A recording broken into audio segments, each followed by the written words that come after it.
የጌታችን የኢየሱስ ክርስቶስ ወንጌል ቅዱስ ሉቃስ እንደጻፈው። ምዕራፍ 1 የከበርህ ቴዎፍሎስ ሆይ፣ ከመጀመሪያው በዓይን ያዩትና የቃሉ አገልጋዮች የሆኑት እንዳስተላለፉልን በእኛ ዘንድ ስለ ተፈጸመው ነገር ብዙዎች ታሪክን በየተራው ለማዘጋጀት ስለሞከሩ፣ እኔ ደግሞ ስለ ተማርኸው ቃል እርግጡን እንድታውቅ በጥንቃቄ ሁሉን ከመጀመሪያው ተከትዬ በየተራው ልጽፍልህ መልካም ሆኖ ታየኝ። በይሁዳ ንጉሥ በሄሮድስ ዘመን ከአብያ ክፍል የሆነ ዘካርያስ የሚባል አንድ ካህን ነበረ። ሚስቱም ከአሮን ልጆች ነበረች፣ ስሟም ኤልሳቤጥ ነበረ። ሁለቱም በጌታ ትእዛዝና ሕግጋት ሁሉ ያለ ነቀፋ እየሄዱ በእግዚአብሔር ፊት ጻድቃን ነበሩ። ኤልሳቤጥም መካን ነበረችና ልጅ አልነበራቸውም። ሁለቱም በዕድሜያቸው አርጅተው ነበር። እርሱም በክፍሉ ተራ በእግዚአብሔር ፊት ሲያገለግል እንደ ካህናት ሥርዓት ወደ ጌታ ቤተ መቅደስ ገብቶ ለማጠን ዕጣ ደረሰበት። በዕጣንም ጊዜ ሕዝቡ ሁሉ በውጭ ቆመው ይጸልዩ ነበር። የጌታም መልአክ በዕጣኑ መሠዊያ ቀኝ ቆሞ ታየው። ዘካርያስም ባየው ጊዜ ደነገጠ፣ ፍርሃትም ወደቀበት። መልአኩም እንዲህ አለው፣ ዘካርያስ ሆይ፣ ጸሎትህ ተሰምቶልሃልና አትፍራ። ሚስትህ ኤልሳቤጥ ወንድ ልጅ ትወልድልሃለች፣ ስሙንም ዮሐንስ ትለዋለህ። ደስታና ተድላም ይሆንልሃል፣ በመወለዱም ብዙዎች ደስ ይላቸዋል። በጌታ ፊት ታላቅ ይሆናልና የወይን ጠጅና የሚያሰክር መጠጥ አይጠጣም። ገናም በእናቱ ማኅፀን ሳለ መንፈስ ቅዱስ ይሞላበታል። ከእስራኤልም ልጆች ብዙዎችን ወደ ጌታ ወደ አምላካቸው ይመልሳል። እርሱም የተዘጋጁትን ሕዝብ ለጌታ እንዲያሰናዳ የአባቶችን ልብ ወደ ልጆች የማይታዘዙትንም ወደ ጻድቃን ጥበብ ይመልስ ዘንድ በኤልያስ መንፈስና ኃይል በፊቱ ይሄዳል። ዘካርያስም መልአኩን እኔ ሽማግሌ ነኝ፣ ሚስቴም በዕድሜዋ አርጅታለችና ይህም በምን አውቃለሁ አለው። መልአኩም መልሶ እኔ በእግዚአብሔር ፊት የምቆመው ገብርኤል ነኝ፣ እንድናገርህም ይህችንም የምሥራች እንድሰብክልህ ተልኬ ነበር። እነሆም በጊዜው የሚፈጸመውን ቃሌን ስላላመንህ ይህ ነገር እስከሚሆን ቀን ድረስ ድዳ ትሆናለህ፣ መናገርም አትችልም አለው። ሕዝቡም ዘካርያስን ይጠብቁት ነበር፣ በቤተ መቅደስም ውስጥ ስለ ዘገየ ይደነቁ ነበር። በወጣም ጊዜ ሊነግራቸው አልቻለም። በቤተ መቅደስም ራእይ እንዳየ አስተዋሉ። እርሱም ይጠቅሳቸው ነበር፣ ድዳም ሆኖ ኖረ። የማገልገሉም ወራት ሲፈጸም ወደ ቤቱ ሄደ። ከዚያም ወራት በኋላ ሚስቱ ኤልሳቤጥ ጸነሰችና ነቀፌታዬን ከሰው መካከል ያስወግድልኝ ዘንድ ጌታ በተመለከተበት ወራት እንዲህ አድርጎልኛል ስትል ራሷን 5 ወር ሰወረች።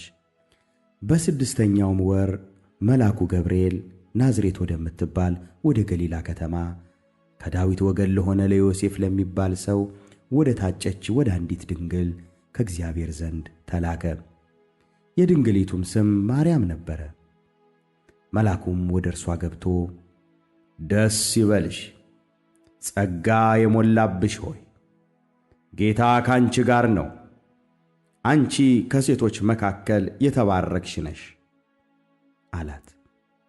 እርሷም ባየችው ጊዜ ከንግግሩ በጣም ደነገጠችና ይህ እንዴት ያለ ሰላምታ ነው ብላ አሰበች። መልአኩም እንዲህ አላት፣ ማርያም ሆይ፣ በእግዚአብሔር ፊት ጸጋ አግኝተሻልና አትፍሪ። እነሆም ትጸንሻለሽ፣ ወንድ ልጅም ትወልጃለሽ፣ ስሙንም ኢየሱስ ትዪዋለሽ። እርሱ ታላቅ ይሆናል፣ የልዑል ልጅም ይባላል። ጌታ አምላክም የአባቱን የዳዊትን ዙፋን ይሰጠዋል። በያዕቆብም ቤት ላይ ለዘላለም ይነግሣል፣ ለመንግሥቱም መጨረሻ የለው። ማርያምም መልአኩን ወንድ ስለማላውቅ ይህ እንዴት ይሆናል አለችው።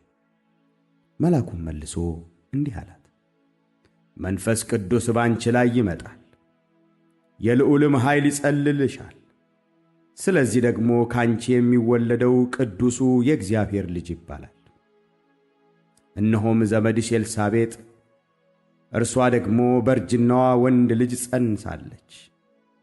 ለእርሷም መካን ትባል ለነበረችው ይህ 6ኛ ወር ነው፣ ለእግዚአብሔር የሚሳነው ነገር የለምና። ማርያምም እነሆኝ የጌታ ባሪያ፣ እንደ ቃልህ ይሁንልኝ አለች። መልአኩም ከእርሷ ሄደ። ማርያምም በዚያን ወራት ተነስታ ወደ ተራራማው አገር ወደ ይሁዳ ከተማ ፈጥና ወጣች። ወደ ዘካርያስም ቤት ገብታ ኤልሳቤጥን ተሳለመቻት። ኤልሳቤጥም የማርያምን ሰላምታ በሰማች ጊዜ ጽንሱ በማኅፀኗ ውስጥ ዘለለ።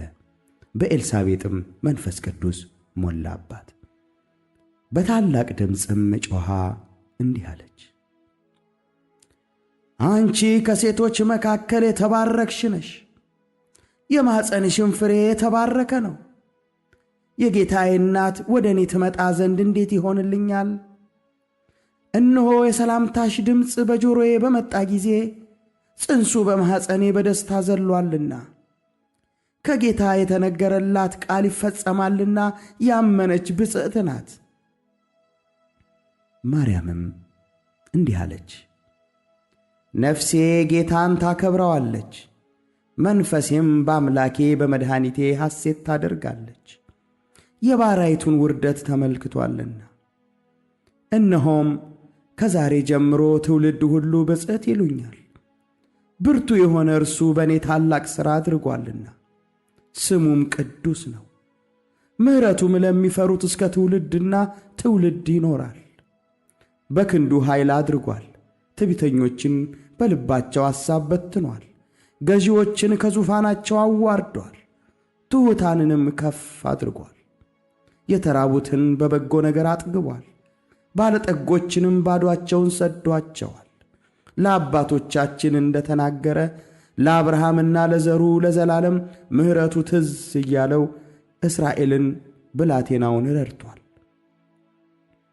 ማርያምም 3 ወር የሚያህል በእርሷ ዘንድ ተቀመጠች፣ ወደ ቤቷም ተመለሰች። የኤልሳቤጥም የመውለጃዋ ጊዜ ደረሰ፣ ወንድ ልጅም ወለደች። ጎረቤቶቿም ዘመዶቿም ጌታ ምሕረቱን እንዳገነለላት ሰምተው ከእርሷ ጋር ደስ አላቸው። በ8ኛውም ቀን ሕፃኑን ሊገርዙት መጡ። በአባቱም ስም ዘካርያስ ሊሉት ወደዱ። እናቱ ግን መልሳ አይሆንም፣ ዮሐንስ ይባላል እንጂ አለች። እነርሱም ከወገንሽ ማንም በዚህ ስም የተጠራ የለም አሏት። አባቱንም ማን ሊባል እንዲወድ ጠቀሱት። ብራናም ለምኖ ስሙ ዮሐንስ ነው ብሎ ጻፈ። ሁሉም አደነቁ። ያን ጊዜም አፉ ተከፈተ፣ ምላሱም ተፈታ፣ እግዚአብሔርንም እየባረከ ተናገረ። ለጎረቤቶቻቸውም ሁሉ ፍርሃት ሆነ። ይህም ሁሉ ነገር በይሁዳ በተራራማው አገር ሁሉ ተወራ። የሰሙትም ሁሉ እንኪያስ ይህ ሕፃን ምን ይሆን እያሉ በልባቸው አኖሩት። የጌታ እጅ ከእርሱ ጋር ነበረችና።